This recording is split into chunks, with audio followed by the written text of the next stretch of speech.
Imagine cracking open an ice-cold Coca-Cola on a hot summer day, that satisfying fizz hitting your ears before the first sip of sweet, refreshing perfection. For most of us, Coca-Cola isn't just a drink. It's a piece of American culture, a taste of nostalgia that connects generations. But what if we told you that this iconic beverage, trusted by billions, just made headlines for a possible contamination issue? A recent recall of about 10,000 cans in Illinois and Wisconsin has raised eyebrows, and for good reason. The culprit? Potential plastic fragments. The FDA even labeled it a Class 2 recall, which means the chance of serious health consequences is considered remote, but still it's enough to make people ask, how could something like this happen in a company known for having one of the most advanced production systems in the world? Coca-Cola boasts an error rate of less than 1%, so when news like this breaks, it leaves everyone wondering, what really happened inside those factory walls?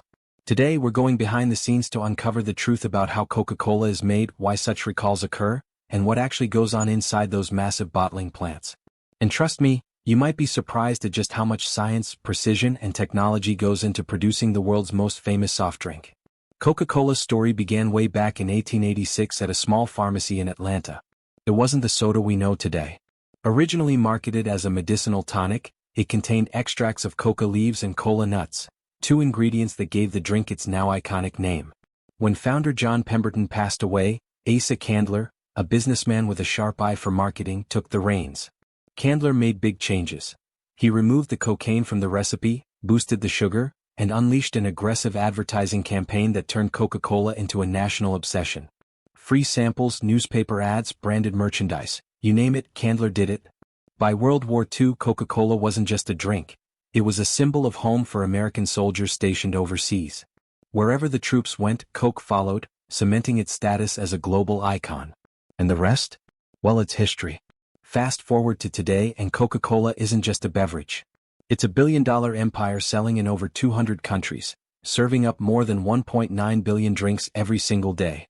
But how do they make sure every sip tastes exactly the same, whether you're drinking it in Atlanta, Chicago, or Los Angeles? It all starts with one key ingredient: water. Believe it or not, about 85% of a can of Coke is water. But it can't be just any water. The water used in Coca-Cola goes through an intensive purification process before it even touches the syrup. It begins with coarse filtration to remove any visible particles, followed by activated carbon filters that strip away any odors or unwanted flavors. Finally, the water is sterilized using either ultraviolet light or ozone. The result? Ultra-pure, tasteless, odorless water that's ready to become the foundation of one of the world's most famous drinks. Now here's where the magic happens: the secret syrup.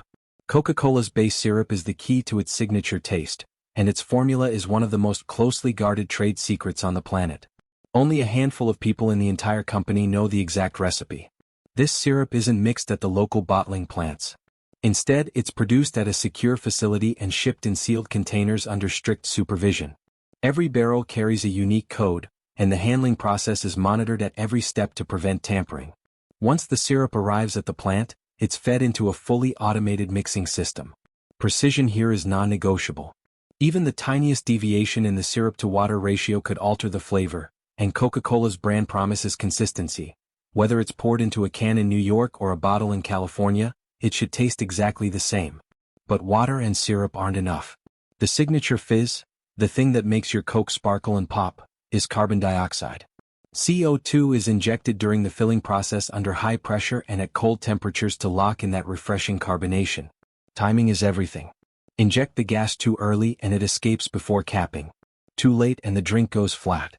This part of the process happens in mere seconds, as the liquid flows into bottles or cans while CO2 infuses under controlled pressure conditions.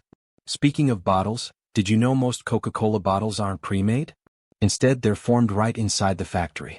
It starts with small plastic preforms, tiny test tube-shaped pieces of PET plastic. These preforms are heated and then blown into full-sized bottles using compressed air and precision molds. This process is incredibly fast, just a few seconds per bottle, but it's also one of the areas where defects can happen. If the temperature or pressure is even slightly off, the plastic can warp or break. In extremely rare cases, tiny plastic fragments might detach, which could explain why a recall like the recent one might occur.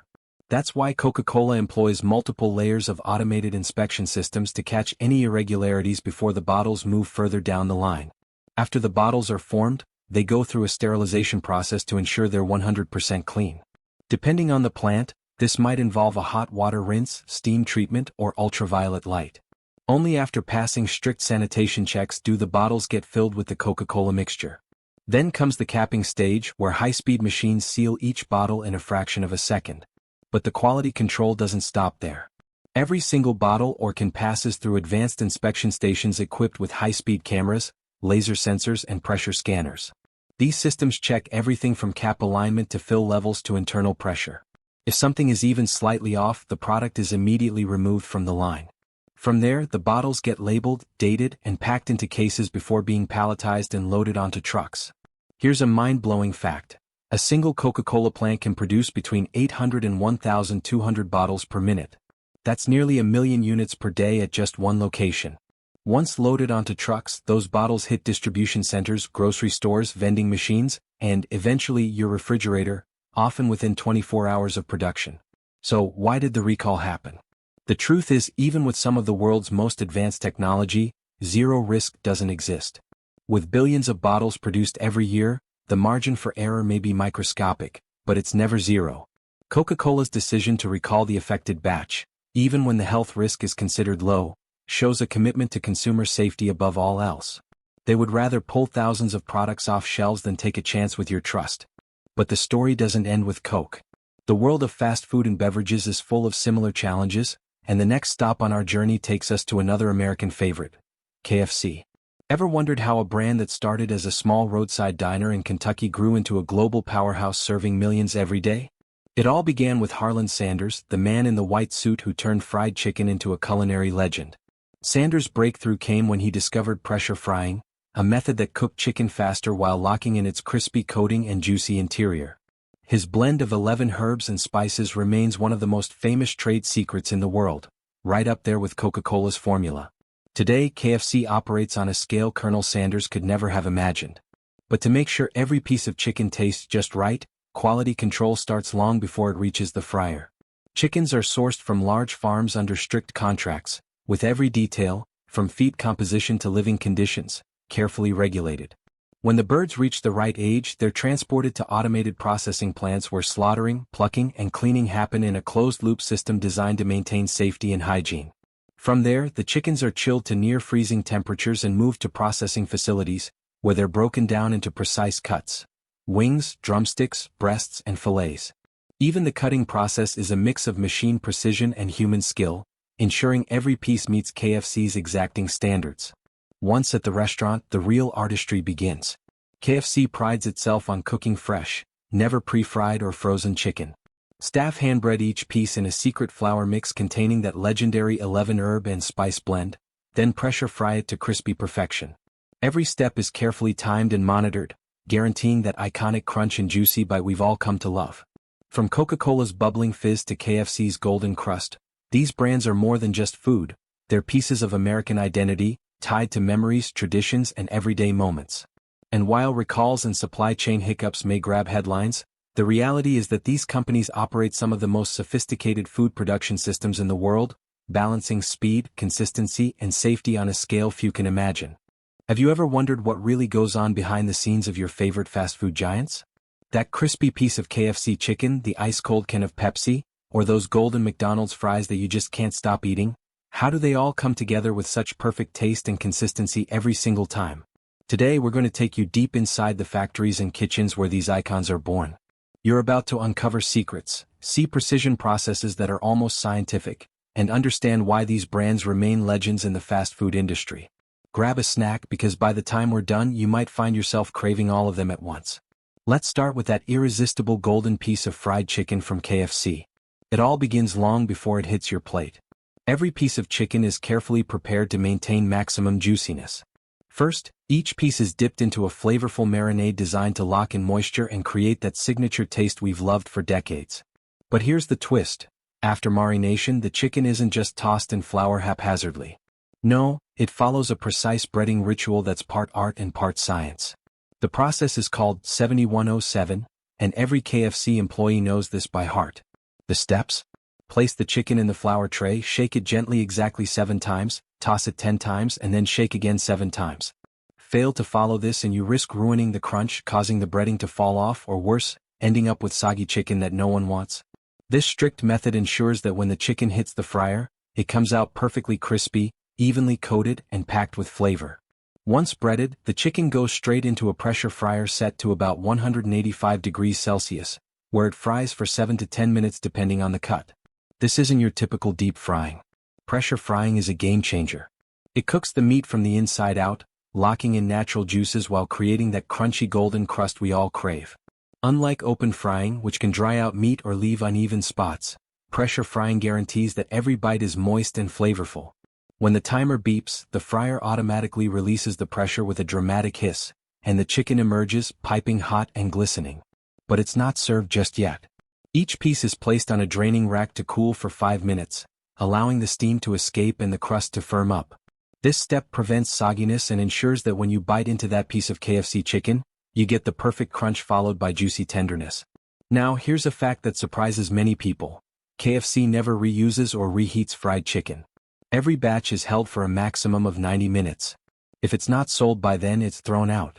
That's right, discarded. It's a strict policy designed to guarantee consistent quality for every customer. No shortcuts, no compromises. So next time you wonder why KFC always tastes so good, it's because of systems like this that leave no room for error. What do you think happens to all that unsold chicken? Let us know your guess in the comments. After savoring that fried chicken, let's shift gears to something sweet and fizzy, the legendary Pepsi. Coca-Cola might be the traditional icon, but Pepsi has always been the bold challenger. The story is fascinating. Created in 1893 by a North Carolina pharmacist, Pepsi originally went by the name Brad's Drink and was marketed as a digestion aid. In 1898, it was renamed Pepsi-Cola. Fun fact, Pepsi was born 7 years after Coca-Cola.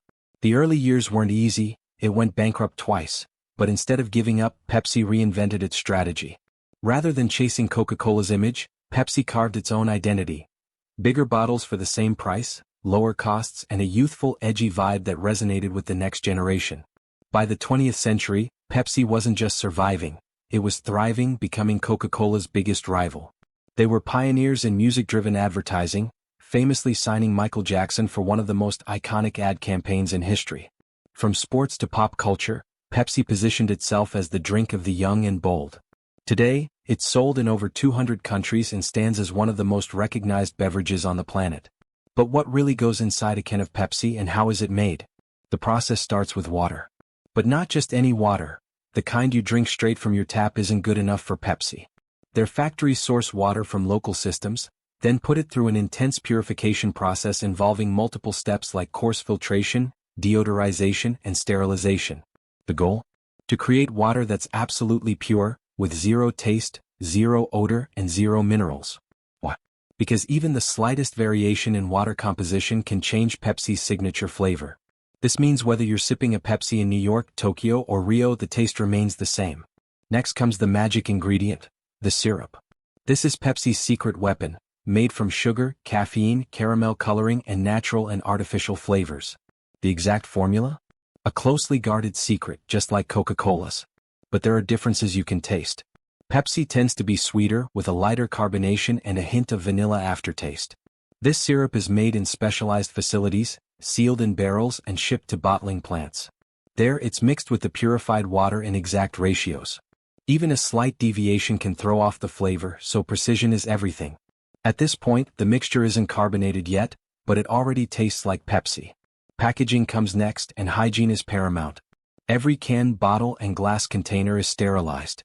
Plastic bottles are often made right on site from small preforms that are blown into full-sized bottles using heat and air pressure.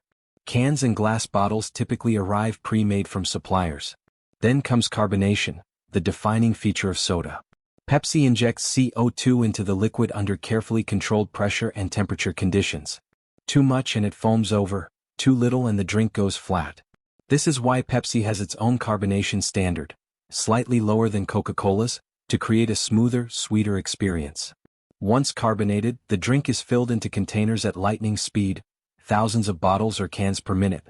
They're capped or sealed immediately to lock in that fizz, labeled, date-stamped, and packed for distribution. From here, they travel across the globe to supermarkets, vending machines, and convenience stores, waiting for you to crack open that refreshing can.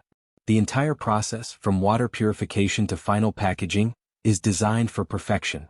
And while Coca-Cola and Pepsi share similar production techniques, what sets them apart is branding. Coca-Cola sells nostalgia, the taste of tradition, family, and Americana.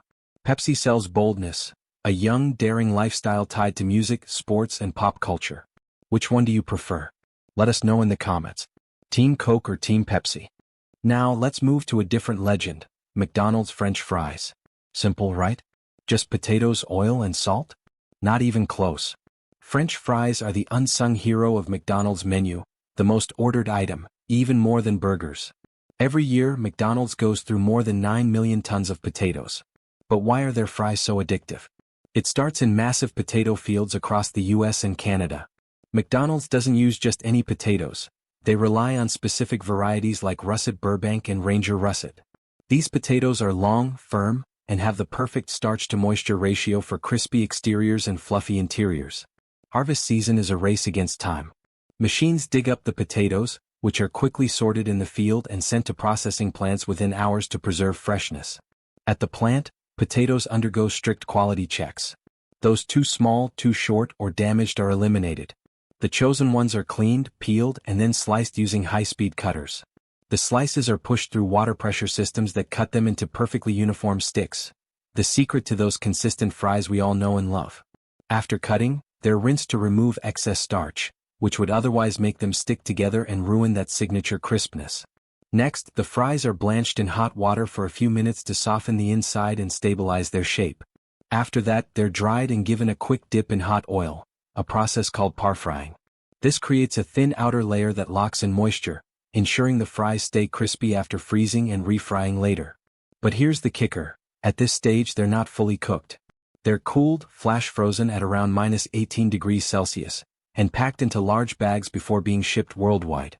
These frozen fries are then stored in a strict cold supply chain until they arrive at your local McDonald's. Once in the store, the magic happens. Frozen fries go straight into fryers set between 168 degrees Celsius and 175 degrees Celsius for about 3 minutes. No thawing, no double frying. Just a quick, hot oil bath that transforms them into golden, crispy perfection. Immediately after frying, they're salted. Nothing fancy, no extra seasonings. And here's a fun fact.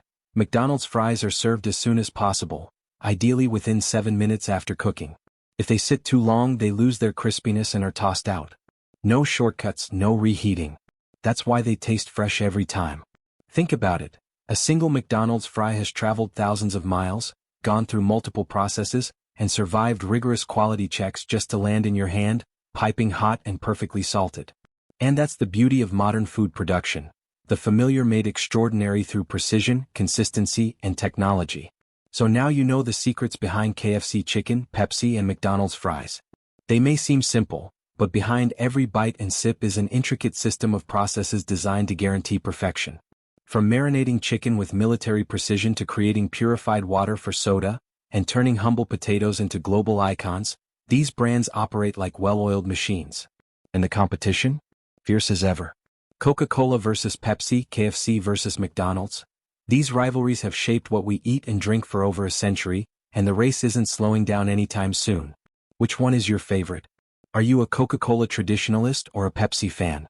Do you crave KFC's crispy chicken or McDonald's legendary fries? Drop your thoughts in the comments. And if you love exploring the secrets of everyday favorites, hit that subscribe button because we've got even more mind-blowing journeys coming your way.